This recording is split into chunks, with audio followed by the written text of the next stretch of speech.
Hello everyone and welcome back to another Star Wars Galaxy Heroes video and to episode 5 of my State of My Account videos. It is currently the 15th of October 2023 and my account as it stands at the moment is 11.3 million GP, and I am coming up onto unlocking Cal Kestis, and I'm briefly going to go over what I'm farming, what character upgrades I've done, and then a bit of ships because there's not really a whole lot that's gone on since my last episode that I've done. And then we'll briefly talk about Datacron at the very end. So to start off, for the collection side of things, for characters, this is what I'm currently farming at the moment. Dark Troop has been on my list to do for so long, keeps getting delayed and pushed back just because I'm trying to save Relic Matt's obviously ready for Gen Light Cal in 10 days time, because obviously we'll be unlocking him when his event comes around. Princess Kneesaa is obviously on there for Leia Organa. I've only kept her at Relic 3 at the moment because I don't really want to be taking her up to Relic 7 because I don't have a usable Ewok team and just feel like the relics would be better used elsewhere for my account upgrades. And obviously I would rather do Scout Trooper and Drogon to Relic 7 first before Kneesaa, so she'll probably be the last one I do.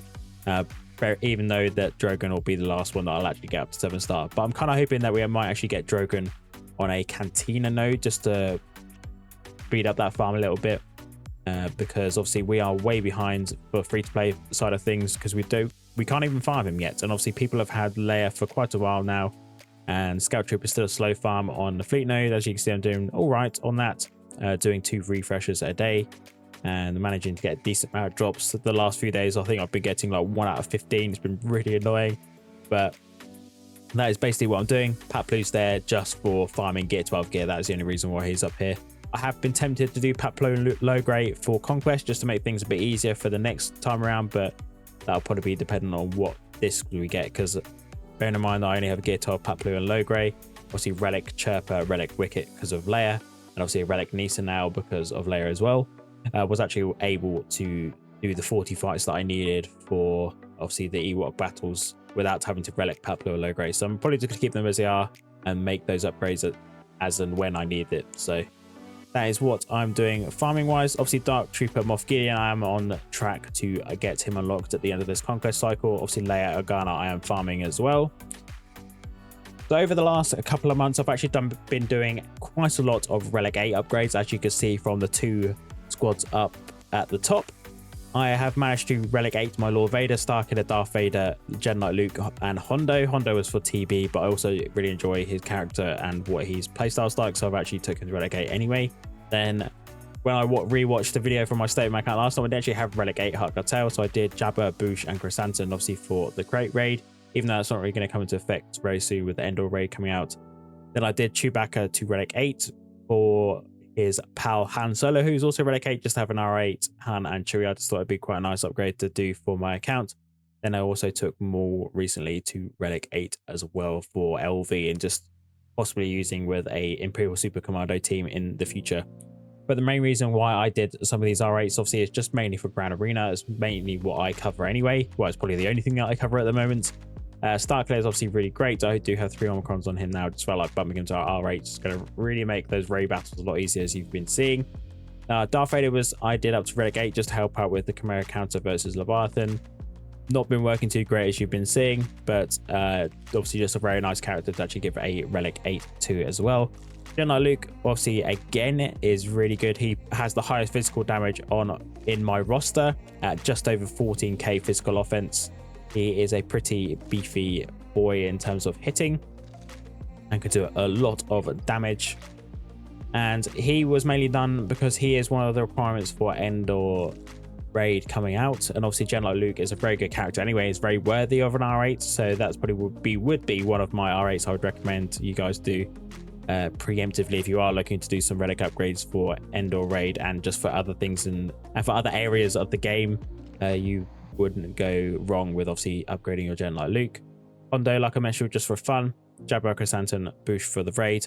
Chewbacca was also for the new Endor raid. He's being required for that as well.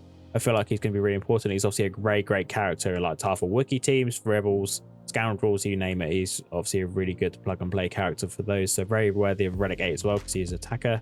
And obviously Maul is going to be great as well for the extra damage for an LV team or with a Mando's team with the new Dark Trooper Moff Gideon potentially, or obviously with Imperial Super Commando. And then I have a couple of highlights that I would like to talk about. Obviously, recently I have unlocked Taran, obviously since the last conquest finished. He's at Relic 7, has 2 Omicrons. Potentially going to give him a third, but I don't think I will. I don't have any of them saved up at the moment. I just like having some in the bank just in case one drops, and I'd actually like to buy that straight away. But very happy with how he's doing at the moment. In 3s, he's getting beaten quite a bit easier than I was hoping, but we will probably figure out some sort of team that's going to be a lot harder for these encounters that are coming up.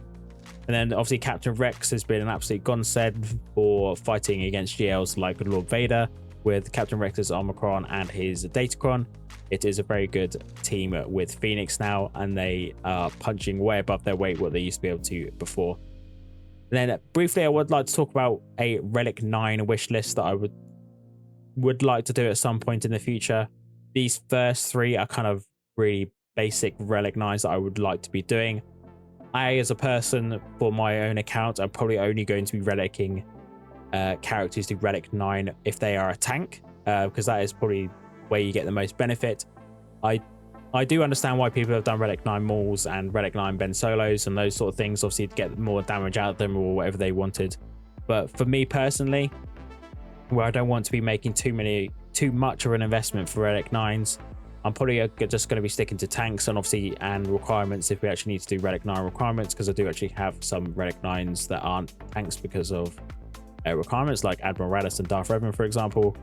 And then Bossk and Mace Windu are just 2 characters that 2 tanks that I would actually like to take up to Relic 9. Mace Windu is obviously probably one of my favorite characters in the game at the moment. I just really like his kits and how it works with like a bunch of different squads, and I feel like having a Relic 9 Mace would be quite nice. Nice boost for endurance that recently got a rework, even though I think it's still pretty rubbish. And obviously Bossk is a great tank by himself, and obviously gives a nice boost to Houndstooth at Relic 9 as well, which would be quite good. And then this is my 2 Gear 13 maybe list, where I'm thinking of possibly upgrading them to Gear 13 based on a variety of things. Obviously Imperial Super Commando and Gar Saxon is mainly because of the new rework that Imperial Super Commando got. It makes Mandos, especially under Maul lead, very, very good, and they can really hit above their weight. And they both have a ship as well, so kind of good for a ship upgrade as well, but they're just really low down on priority list. There are lots of other upgrades I would like to be doing before Imperial Super Commando and Gar Saxon in terms of gear. Then, like I mentioned earlier, I won't go over this too much, but Low Grand Papu in there just finish off an Ewok squad. And then Saw Gerrera's on the end for his Datacron, because I would actually like to give his Omicron and start using him in Grand Arena.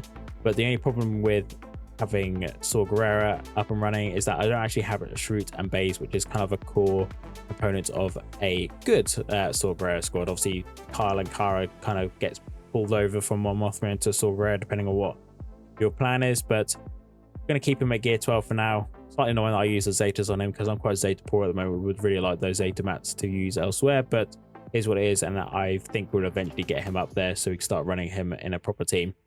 And then this last one's squad that I've made at the bottom, these are literally the last components of a certain faction that need to be done for Gear 13 for me to actually have a full Gear 13 faction. The Zeb is obviously the last Gear 13 I have needed to do for Phoenix. IG-86 is for droids, so obviously Datchers for Jawas, Magma Troopers for Imperial Troopers, Midas Scout Trooper, he doesn't count because he's obviously not 7 star yet. And then Omega is the last one I used to do for both Clone Troopers and Bad Batch. So again, upgrades I would like to do at some point. IG-86 and Zeb way down the list, because I'm not going to find any use for them at all. Same with Datcher. Obviously the Krayt Dragon raid is going away, and we don't need to worry about it too much. Magma Trooper would be quite nice, because obviously we're getting quite a big feel in terms of needing to run an Iden, a Viz, and possibly a Moff Gideon team as well. So there's going to be 3 splits between potentially with Imperial Troopers, or the Imperial Troopers going to get pulled out into LV, for example, like Piet or something like that. So get Magma Trooper up there would be quite nice. He's a very good character as well. Quite a basic kit, but very effective when used properly. Omega is probably something I'm not going to do unless she's actually required for something, but I imagine she probably will be. I think a lot of people will just leave her at Gear 12 or use like Shakti or Odie as a 5th in Bad Batch. That works perfectly fine.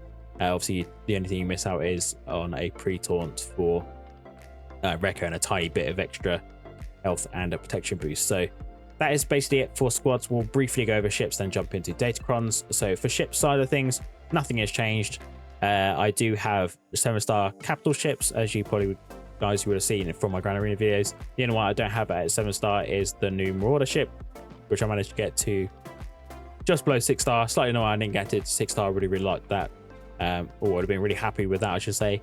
Not having it 7-star is fine. Obviously, I'm not finding Galactic Legend tickets, and CG just somehow refuses to acknowledge that there is some sort of bug going on with GL tickets of doing these Galactic Chase, because a lot of people that I know that bought the Ray Lightspeed bundles or were just farming Leia got Marauder to 7-star very easily, because the drop rates were just a lot higher than what I was getting, because I'm not farming any Galactic Legend tickets. But that is ships, and then we'll very briefly go over Datacrons.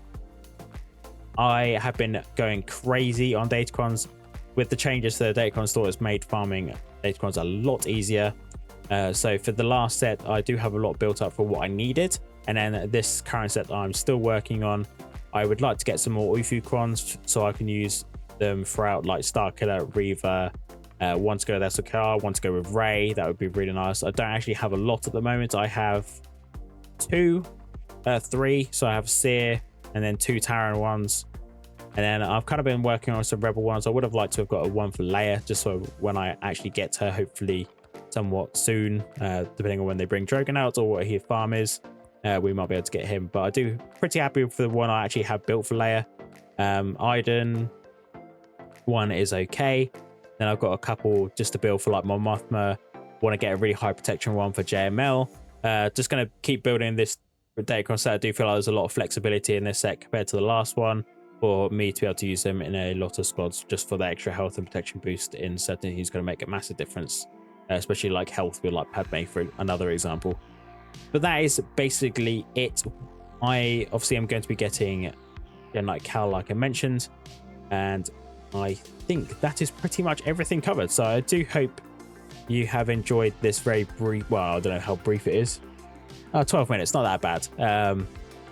Yeah, a very brief update on what I'm doing with my account. If you guys would like to look at my account, you can just find it very easily on .gg, look at mods and things. I don't think it's too important to go over those. But yeah, thank you guys for watching. Obviously, if you enjoyed this update, a like and comment is always much appreciated, and don't forget to hit that subscribe button down below to not miss any future content. I shall catch you in the next one.